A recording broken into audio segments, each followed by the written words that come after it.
Bismillahirrahmanirrahim. Assalamualaikum warahmatullahi wabarakatuh. Yang terhormat anggota DPR RI Komisi 10 Bapak Mitra Fahrudin MB, yang sama kita hormati Bapak Bupati Nrekang beserta dengan seluruh kepala perangkat daerah yang hadir bersama-sama dengan kita malam hari ini dan jajarannya. Sama kita hormati Pak Kepala Kantor Agama Kabupaten Nrekang beserta dengan seluruh jajarannya, dari Kapolsek, dari Danramil yang sama kita hormati Pak Camat Barakat, yang sama kita hormati para tenaga pendidik yang hadir bersama dengan kita malam hari ini, yang sama kita hormati para kepala desa se-Kecamatan Baraka yang sama kita hormati, para tokoh agama, tokoh masyarakat, tokoh pemuda, tokoh perempuan, para ketua dan anggota KWT yang insya Allah malam hari ini akan mendapatkan bantuan kursi dari pemerintah daerah melalui Dinas Pertanian, dan para wali, orang tua, siswa-siswi yang insya Allah akan diserahkan juga bantuan beasiswa malam hari ini. Dan seluruh hadirin yang tidak sempat saya sebut satu persatu yang hadir di lapangan alun-alun Baraka ini, yang sama saya hormati dan saya banggakan. Alhamdulillah bahwa malam hari ini kita dipertemukan dalam suasana yang sehat, suasana yang gembira dalam rangka memperingati Maulid Nabi Muhammad SAW dan sekaligus memperingati satu dasawarsa Nrekang yang maju, aman, sejahtera, religius yang berkelanjutan. Kita berselawat ke Nabiullah Muhammad SAW. Allahumma sholli ala Sayyidina Muhammad wa ali Sayyidina Muhammad. Bapak Ibu semua yang saya hormati, bahwa baru-baru tadi kita sudah mendengarkan tausiah dari Pak Kepala Kantor Kementerian Agama Kabupaten Nrekang yang memberikan ceramahnya kepada kita semua tentang bagaimana hikmah di balik perayaan Maulid Nabi Muhammad SAW yang baru-baru telah kita dengarkan bersama. Sehingga pada kesempatan ini saya akan bagaimana kita melihat tentang 10 dasawarsa Nrekang yang maju, aman, sejahtera, religius yang berkelanjutan. Bahwa ini adalah bersamaan bulannya kami bersama dengan Pak Bupati akan mengakhiri amanah yang telah kita berikan. Kalau Pak Bupati sudah 10 tahun untuk mengurus kita semua di Kabupaten Nrekang, dan saya alhamdulillah sudah sampai pada ujung daripada priorisasi kami untuk mendampingi beliau dalam rangka mewujudkan daripada visi misi emas itu sendiri.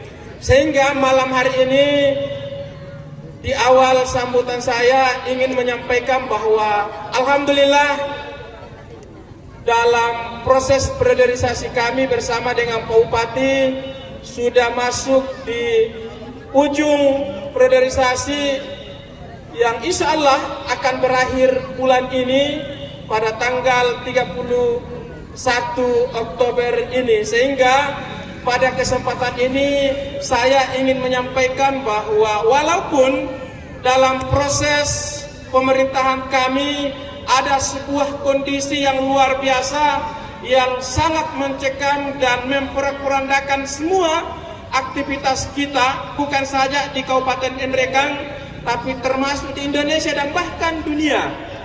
Bukan yang itu yang namanya Corona atau COVID-19, yang dimana di tahun kedua kami bersama dengan Pak Bupati dan seluruh jajaran disibukkan untuk bagaimana mengurus persoalan COVID-19 kemarin. di akhir tahun 2020, di awal tahun 2020 dan hampir sisa-sisanya sampai hari ini terasa, yang bukan saja mempengaruhi persoalan kesehatan, tapi hampir semua sendi-sendi kehidupan kita dalam melakukan aktivitas kita, keseharian kita itu sangat dipengaruhi, sehingga sampai-sampai persoalan beribadah saja dipengaruhi, Bapak Ibu semua. Masih kita ingat biar pergi sholat Jumat berjamaah itu dibatasi, betul enggak? Apatah lagi untuk bagaimana mengurus yang namanya urusan pemerintahan. Tapi alhamdulillah kami bersama dengan semua jajaran di pemerintah daerah Kabupaten Nrekang bukan berarti terjebak dengan persoalan bahwa ada COVID-19 menjadi alasan buat kami untuk tidak mengurus atau bertanggung jawab untuk bagaimana mewujudkan visi pemerintahan kami, yaitu Nrekang yang maju, aman, sejahtera. Sehingga pada kesempatan ini secara makro kami ingin menyampaikan bahwa dalam konteks pertumbuhan atau perkembangan daripada pemerintahan kami, indikator keberhasilan kami dalam 5 unsur penilaian, ini mohon maaf Bupati, ini memang betul 5, bukan ada-adakan bahwa nomor 5. Ini memang dalam hasil risetnya bahwa ada 5 indikator makro daripada keberhasilan pemerintahan yang kita lihat. Sehingga kita mulai dari pertama, yaitu bagaimana capaian laju pertumbuhan, indeks pertumbuhan IPM dan pertumbuhan manusianya kita. Alhamdulillah bahwa kalau berbicara tentang indeks pembangunan manusianya kita di Kabupaten Nrekang, walaupun diporak-porandakan dengan kondisi adanya COVID-19, tapi kita masih tetap pada jalur yang baik dan pertumbuhannya tetap meningkat dibandingkan dengan daerah-daerah lain. Kita ini masuk dalam peringkat kalau tidak salah 5 besar di Sulawesi Selatan. Kalau dikasih keluar kota, kabupaten kota, maka kita urusan ke-2. Hanya Luwu Timur yang mengalahkan kita.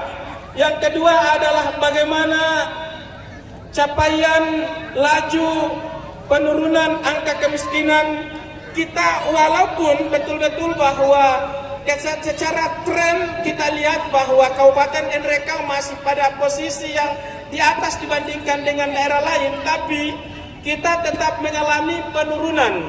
Dan ketika kami pernah beda dengan di statistik, dilihat trennya bahwa kalau kita bandingkan dengan tren penurunan angka kemiskinan yang ada di Kabupaten Nrekang, bila dibandingkan dengan daerah-daerah yang ada di Kabupaten Kota Sulawesi Selatan, termasuk Kabupaten Nrekang adalah kabupaten yang bagus atau termasuk yang mampu menurunkan angka daripada kemiskinan yang lebih bagus dibandingkan di daerah lain. Tapi memang karena kita berangkat dari angka yang besar.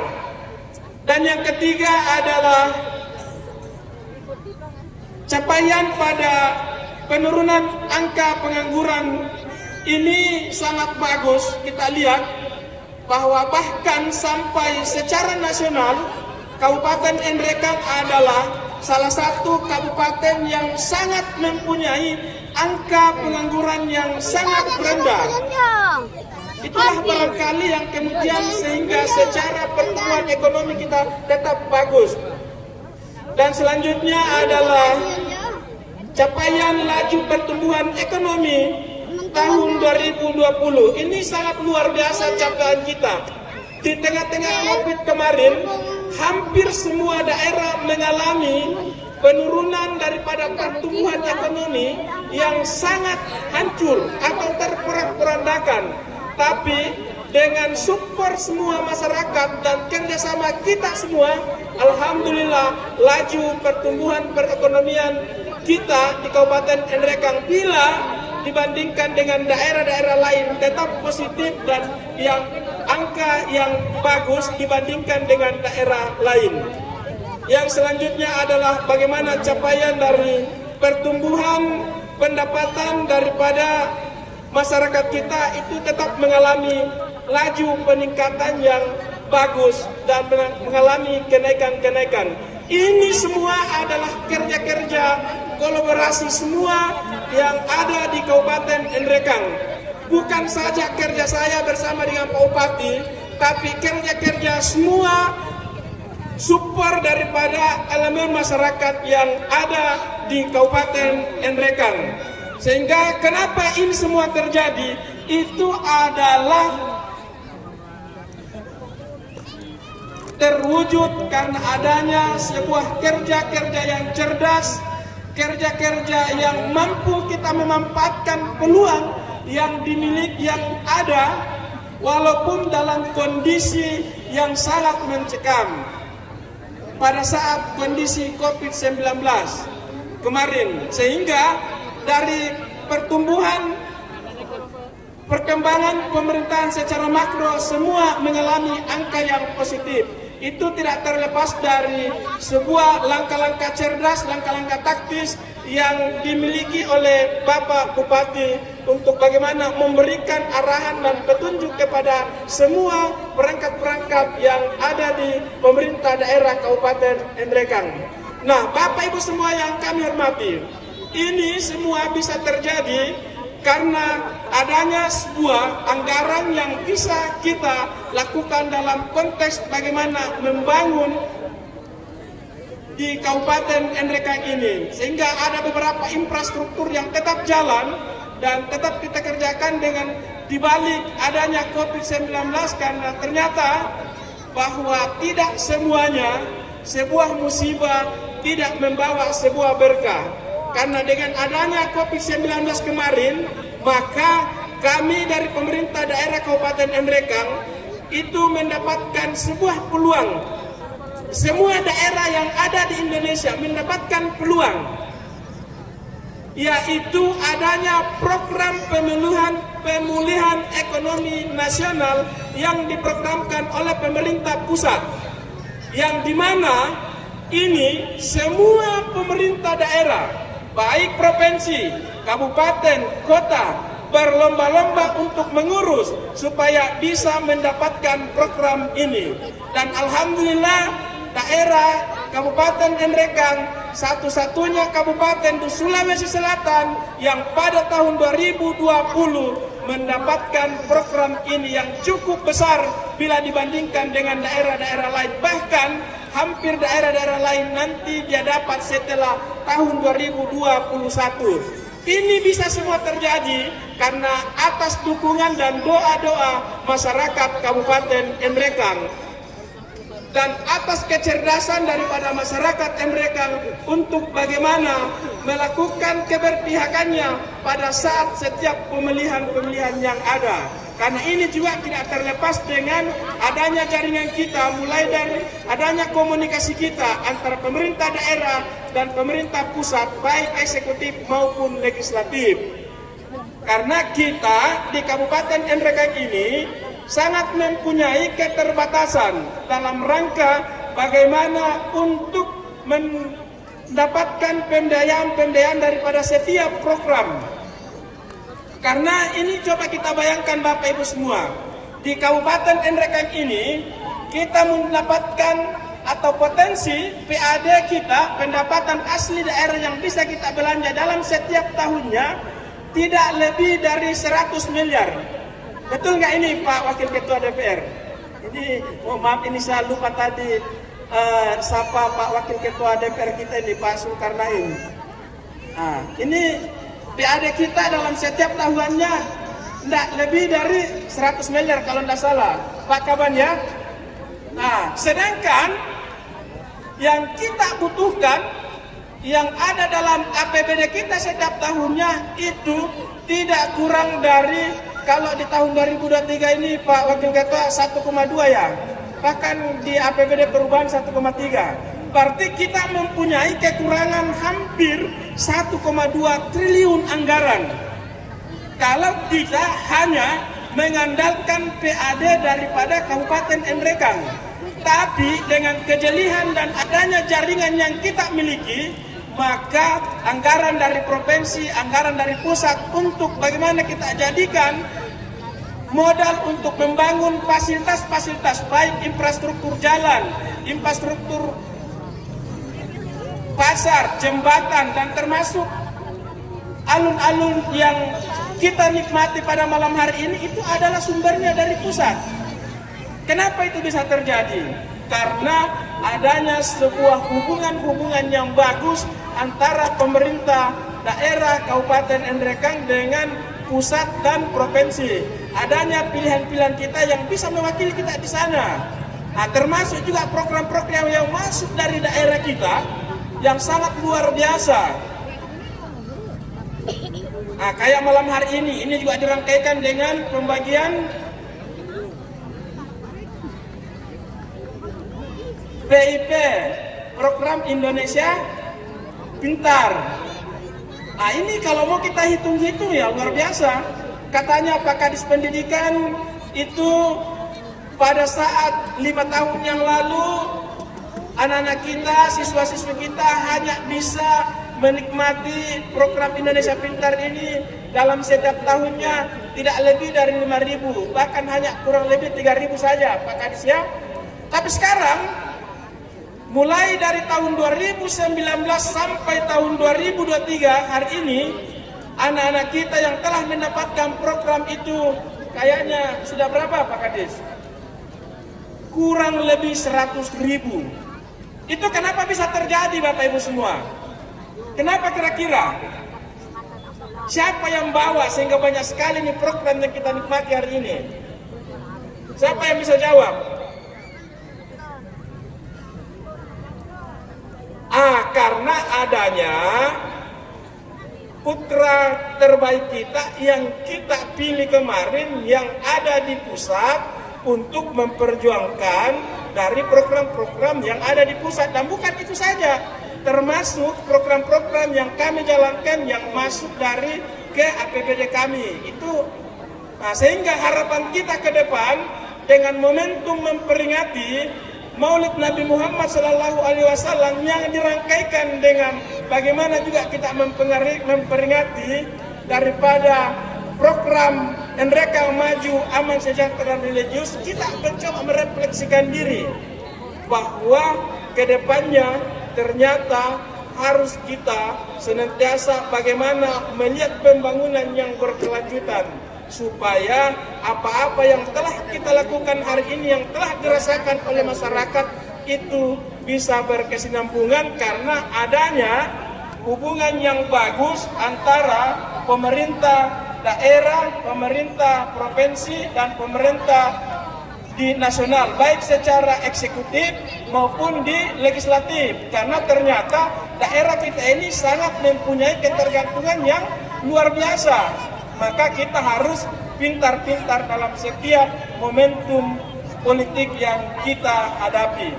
Nah, Bapak Ibu semua yang saya hormati, bahwa hari ini juga Pak Bupati memprogramkan, ini ide yang luar biasa, bahwa harus ada sentuhan kepada kelompok tani wanita yang ada di setiap dusun. Mungkin kalau kita lihat nilainya ini kursi, kita juga bisa beli. Tapi bukan di situ. Tapi kita mau ada sentuhan, ada perlakuan dari pemerintah kepada semua kelompok-kelompok tani yang ada supaya mereka mempunyai semangat untuk bisa produktif, bisa aktif dalam rangka bagaimana menghadirkan sebuah aktivitas yang positif. Jangan hanya sekedar terdaftar saja, karena bukan hanya dikasih kursi, tapi disugesti juga untuk dikasih bantuan. Apa Pak Kadis? Mana Pak Kadis pertanian? Di luar dari kursi apa-apa saja yang dikasihkan juga. Ada juga bantuan-bantuan bibit. Sudah sampai di bantuan-bantuan bibit tak? Sudah ditanam. Mentajam berarti undangan malam membaroko. Lah, itu nih supaya ya kita undangkan soal Pak Bupati atau Pak Kadis malah ke Inanta Mambarobo, daerah mana mengindang kadera, ada memang mau kadera untuk dipakai Mangkapurung atau Mambarobo lah. Nah, sambil sisanya kita bagaimana supaya kita bisa lebih produktif lagi sehingga kita bisa bagaimana menumbuhkan perekonomian pada tingkat lingkungan atau tingkat dusun. Itulah yang ingin kita capai, kenapa ada pembagian atau sumbangan kursi. Sekaligus nanti kalau ada acara-acara di desa atau di kampung, ada modem pusing ko mungkin nala kadera, sangat demo kaderana temati KWT. Bapak Ibu semua yang saya hormati, di samping itu bahwa pemerintahan kita hari ini bagaimana kita mewujudkan masyarakat kita yang maju, masyarakat kita yang aman, masyarakat kita yang sejahtera, adalah juga kita bagaimana mendorong supaya masyarakat kita semuanya taat menjalankan perintah agamanya masing-masing. Maka ada yang namanya religius. Dan itu bukan dipasang-pasang saja, tapi ada program yang menopang daripada bagaimana mewujudkan masyarakat kita yang religius. Seperti apa? Salah satunya ada program-program di Kesra, yaitu bantuan kepada jamaah yang lagi membangun masjid. Kurang lebih 5 tahun terakhir, sudah berapa Pak Kabak Kesra bantuan untuk rumah-rumah ibadah kita? Mana Pak Kabak Kesra? Sini Pak Kabak Kesra. Sudah berapa Pak Kabak Kesra? Bantuan untuk kira-kira sudah berapa bantuan keuangan untuk rumah ibadah kita selama kurang lebih 5 tahun terakhir? Sudah katanya sudah lebih 10 miliar. Di situ bukan berhenti. Di samping kita bagaimana mensugesti, mensupport kalau ada yang lagi membangun rumah ibadah, kita juga bagaimana untuk mempersiapkan sumber daya manusianya, sehingga dalam urusan keagamaan kita juga hadir memberikan support atau perlakuan kepada yang mengurus, yang kurang lebih ada 6 urusan yang disentuh oleh masyarakat. Seperti apa Pak Kabak Kesra? Tenaga ahli keagamaan, penyuluh agama, pegawai syara, dasa wisma Al-Quran, muazzin, imam masjid. Artinya apa? Kami bersama dengan Pak Bupati beserta dengan seluruh jajaran tidak hadir saja untuk bagaimana melihat kondisi kita di dunia, tapi kita mau mengantarkan masyarakat kita yang di dunianya sejahtera, aman, maju, aman, sejahtera, dan insya Allah kita sama-sama selamat di akhirat nanti. Alhamdulillah. Amin. Silakan duduk Pak Kesra. Bapak Ibu semua yang saya hormati, saya kira saya sudah terlalu banyak dan nanti masih ada Pak Bupati dan Pak Dewan yang memberikan wejangan-wejangan buat kita semua. Yang pasti bahwa saya bersama dengan Pak Bupati insya Allah akan mengakhiri masa pengabdian kami kepada kita semua di akhir bulan ini. Kami tinggal menghitung hari, tinggal kurang lebih 10 hari. Berarti kami sudah mau selesai untuk bagaimana melanjutkan pengabdian kita untuk di priorisasi ini. Tapi kami bersama dengan Pak Bupati dengan pengalaman-pengalaman yang kami miliki pasti sudah ditakdirkan untuk bagaimana bersama-sama dengan masyarakat untuk mau memajukan dan berjuang untuk daerah kita yang kita cintai ini. Sehingga kami dengan pengalaman-pengalaman yang dimiliki akan dijadikan bekal untuk bagaimana melanjutkan pengabdian ini. Maka kami bersama dengan Bupati khususnya saya yang sudah mempunyai pengalaman kurang lebih 8-9 tahun di Kabupaten Nrekang bersama-sama dengan kita semua, yaitu saya kurang lebih 4 tahun di legislatif dan 5 tahun terakhir ini di diberikan amanah mendampingi Pak Bupati di eksekutif sehingga sudah kurang lebih 9 tahun bersama-sama dengan kita. Sehingga setelah itu ya tebonya pas kedeng kita tanah lah. Kumate kasih ramaton namang kami Pak Wakil Pak Asman Solangki baik juga anggota DPR Kabupaten mewakili Bupati 5 tahun kira-kira ke tanggal 30 Mei mengapa nih lah pasti dan kita mengutana kan apa nawanta dengan pasti dan kita ambil boleh nggak di kata malah timojong tambah karang lamang barapa lah tapi kira-kira ya kayak kuka alam mendaftar nah untuk mau tetap bersama-sama dengan kita tapi dalam porsi yang lain yaitu saya mau menjadi anggota DPRD provinsi. Cocok mau? Jadi pasti muncul pertanyaan kak, wih mendaftar ini Pak Wakil mau jadi calon anggota legislatif di provinsi. Kira-kira nanti mendaftar berarti lampakir partai lah. Berarti saya sudah ini informasi saja kalau ada panwas. Ini bukan kampanye, hanya menyampaikan supaya kita punya keluarga di Kecamatan Baraka tidak bertanya-tanya lagi. Kalau memang dikatakan Pak Wakil, kami Wakil Bupati, Pasman lah. Maka saya umumkan bahwa mohon doanya kita semua, insya Allah saya sudah mendaftar jadi calon anggota legislatif provinsi. Partai apa? Partai Nasdem. Nomor 5. Karena Nasdem nomor 5, aku nomor 5 tona. Tas ading nih. Berarti ada mau kalau malin beri kata Pak Wakil lah, Pasman. Semoga ternyata lama calon anggota DPRD provinsi dena, partainya dena Partai Nasdem, nomor 5 lah. Tapi nakwa Bupati, nakwa ya kedeni keluarga ta sang suranta raka atau sang pisenta yang mau juga sama seperti kami ya mutasolan karena tanya tuh susite dikwa alamang pasti salah-salah keluarga lah. Cukup kita saling mendoakan mudah-mudahan 2 taluki dau pengkaran di kampung tak supaya bisa lebih bagus lagi kemajuan yang kita harapkan dan kita lebih sejahtera lagi dan bisa melanjutkan lagi apa yang telah kita lakukan hari ini. Amin. Jadi era mata kutana modal le selangasan. Tangar tesengasa mongko ternyata era penala soro Pak Wakil sola Pak Bupati. Eden papi akad tanah laulana lanjutkan le. Sekian, assalamualaikum warahmatullahi wabarakatuh.